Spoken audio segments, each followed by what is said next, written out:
Doctor Babasaheb Ambedkar यांच्या महानिर्वाण दिनानिमित्त नेरूळ काँग्रेसतर्फे अभिवादन कार्यक्रम. नेरूळ. प्रतिनिधी अनिल कुरणे. 6 डिसेंबर. डॉक्टर बाबासाहेब आंबेडकर यांच्या महानिर्वाण दिनानिमित्त नेरूळ येथील काँग्रेस जनसंपर्क कार्यालयातर्फे अभिवादनाचा कार्यक्रम आयोजित करण्यात आला. काँग्रेसचे नवी मुंबई प्रवक्ते रवींद्र सावंत यांच्या नेरूळ सेक्टर 2, LIC सेक्टर 2 व जुईनगर सेक्टर 24 येथील कार्यालयांमध्ये हा कार्यक्रम पार पडला.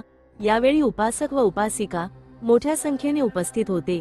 सेक्टर 2 येथील कार्यालयात सोनवणे व माने गुरुजी यांनी उपस्थिती लावून डॉक्टर बाबासाहेब आंबेडकर यांच्या कार्याची महती सांगितली. भविष्यात त्यांच्या विचारांनी वाटचाल करणे हीच बाबासाहेबांना खरी श्रद्धांजली असल्याचे त्यांनी उपस्थितांना सांगितले. डॉक्टर बाबासाहेब आंबेडकर यांच्या संघर्षामुळे आज देशाला एक सक्षम राज्यघटना लाभली, हे त्यांनी उपस्थितांना समजावून सांगितले.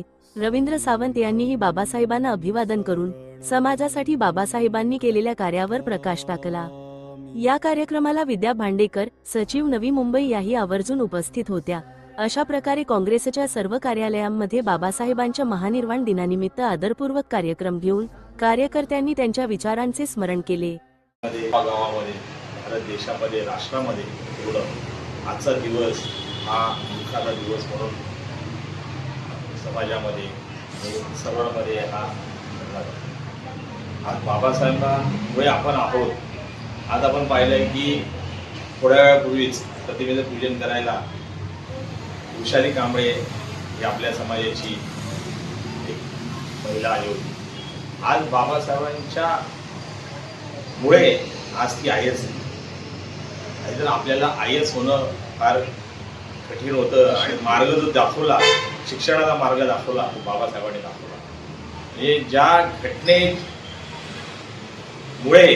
आज सर्व जग चालतं, देश, आपला देश ज्या बाबासाहेबांच्या घटनेच्या लेखणीमुळे, आज बाबासाहेबांमुळे, ज्या घटनेमुळे सगळे कायदे, आपण स्वातंत्र्य हे सगळं आपल्याला मिळालं.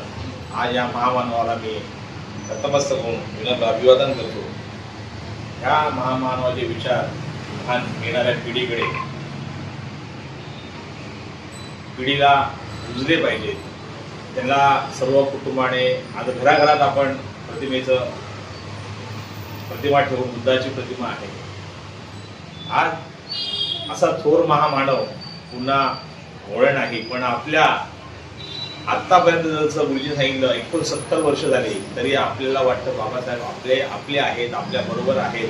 आणि आज त्यांच्यामुळे हे जग, म्हणजे देश चालतोय, हे मोठा अभिमानाने आम्ही सांगतो.